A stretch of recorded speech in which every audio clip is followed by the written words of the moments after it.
Mesdames et messieurs, bonjour et bienvenue dans LQDJ, la question du jour. Comme à chaque nouvelle vidéo, une nouvelle question et celle d'aujourd'hui est très pertinente. Nous allons nous demander quels impacts l'intelligence artificielle peut-elle avoir sur les pratiques pédagogiques et comment garantir l'égalité entre tous les élèves. Avant de partir, n'oublie pas de s'abonner, d'activer la cloche des notifications, le petit pouce bleu qui fait extrêmement plaisir et nous sommes tout de suite partis pour la vidéo.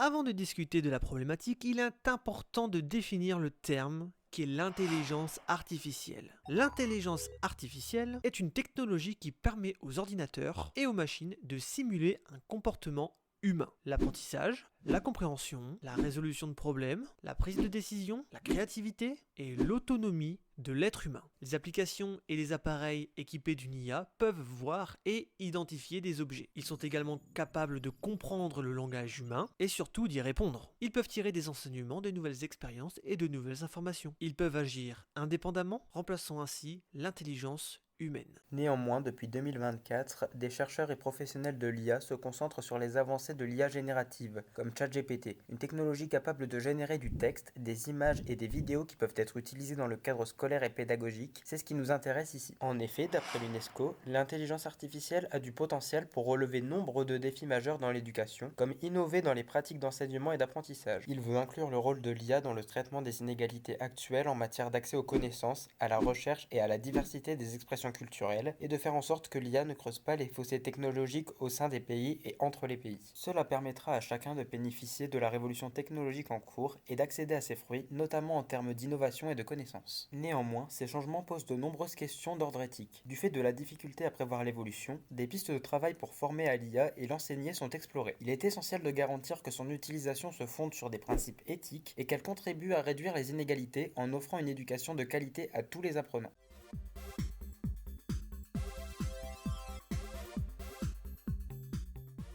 Des ressources pédagogiques peuvent offrir une personnalisation dynamique de l'apprentissage en adaptant les activités et en fournissant un soutien individualisé à chaque élève, ainsi que des recommandations adaptées. Les systèmes d'IA analysent en temps réel les performances des élèves et détectent des signes précurseurs de difficultés d'apprentissage. Cette personnalisation peut aider à réduire les écarts et ainsi à promouvoir une éducation plus inclusive et différenciée. Des plateformes éducatives utilisent déjà l'IA afin de présenter un parcours pédagogique individualisé, ce qui améliore aussi l'engagement des élèves. Pour ce faire, nous pouvons citer par exemple YouLearn ou encore Widomplan. La personnalisation des apprentissages présente de nombreux points bénéfiques. Les IA offrent des contenus adaptés à chaque élève, autant en sciences qu'en littérature. Cela permet ainsi d'améliorer les résultats scolaires, le tout en répondant aux besoins individuels. Grâce à l'analyse de données, elle crée des environnements d'apprentissage beaucoup plus inclusifs, ce qui permet donc, entre autres, l'enrichissement de la dynamique de classe.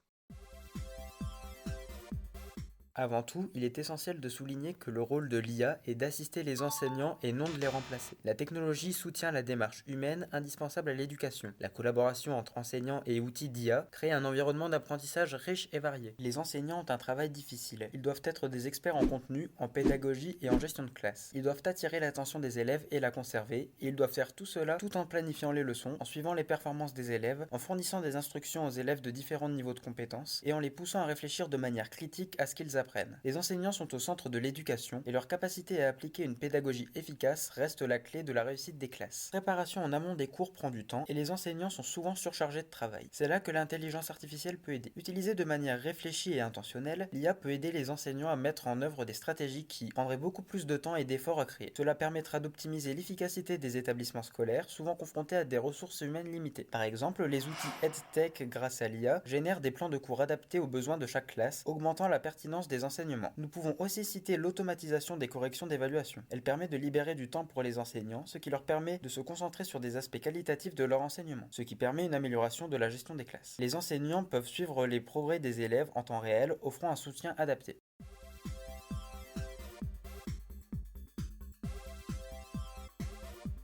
Le terme inégalité et équité en matière d'éducation sont souvent utilisées de manière interchangeable. L'inégalité décrit la répartition inégale des résultats scolaires, tandis que l'inéquité indique le cas où ces inégalités sont injustes et systématiques. Dans un monde idéal, tout le monde aurait les mêmes chances de bénéficier d'une éducation de qualité. Cependant, il existe des différences, notamment dans le statut et la qualité de l'éducation, liées à des facteurs tels que le statut socio-économique, les barrières culturelles, les barrières linguistiques, mais également la pandémie du Covid-19, qui a rendu les choses encore plus compliquées. À ce moment, nous dépendions énormément de la technologie, et tout le monde n'a pas le luxe d'avoir cette technologie, ce qui a, malgré tous les efforts, augmenté les inégalités. Même si la technologie a le potentiel de faciliter l'accès à tous à l'éducation, il ne faut pas oublier qu'elle peut constituer un obstacle qui aggrave ces inégalités, en particulier pour tous ceux qui sont déjà désavantagés. Aujourd'hui, c'est 258 millions d'enfants, d'adolescents qui ne sont pas scolarisés dans le monde. 31% des jeunes ne sont pas scolarisés en Afrique subsaharienne, 21% en Asie, contre seulement 3% en Europe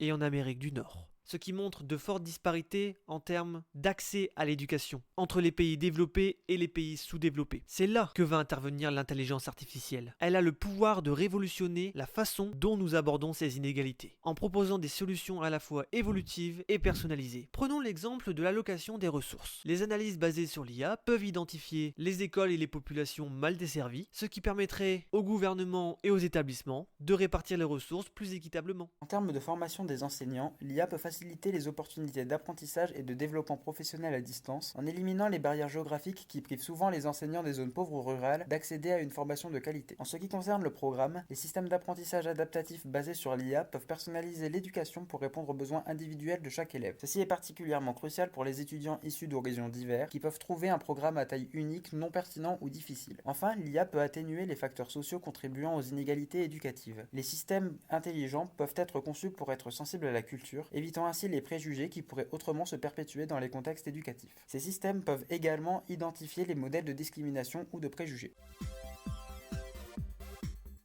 La présence croissante de l'IA dans la vie des étudiants a suscité des débats parmi les enseignants et des changements dans les pratiques éducatives. Alors que certains considèrent les IA comme l'avenir de l'enseignement et de l'apprentissage, d'autres les perçoivent plus comme une menace pour le développement des compétences de base. C'est pourquoi plusieurs établissements d'enseignement ont interdit aux étudiants de l'utiliser. Cependant, l'intégration de l'IA dans l'enseignement supérieur a montré le potentiel d'amélioration de la capacité d'apprentissage et de la satisfaction des étudiants. Les avantages rapportés de l'influence croissante sur la vie quotidienne suggèrent que l'interdiction de son utilisation n'est peut-être pas une approche pratique. Au lieu de cela, les enseignants peuvent bénéficier de l'examen de l'impact de l'IA sur l'apprentissage et l'enseignement. Si l'histoire des intelligences artificielles vous a plu, n'hésitez pas à aller voir les thèses de Cédric Vianney, qui est un mathématicien et homme politique français, spécialiste de l'analyse mathématique. Celui-ci a écrit de nombreuses thèses et rapports concernant l'IA. Moi je vous dis à plus tard pour une nouvelle question, un nouveau jour. Ciao!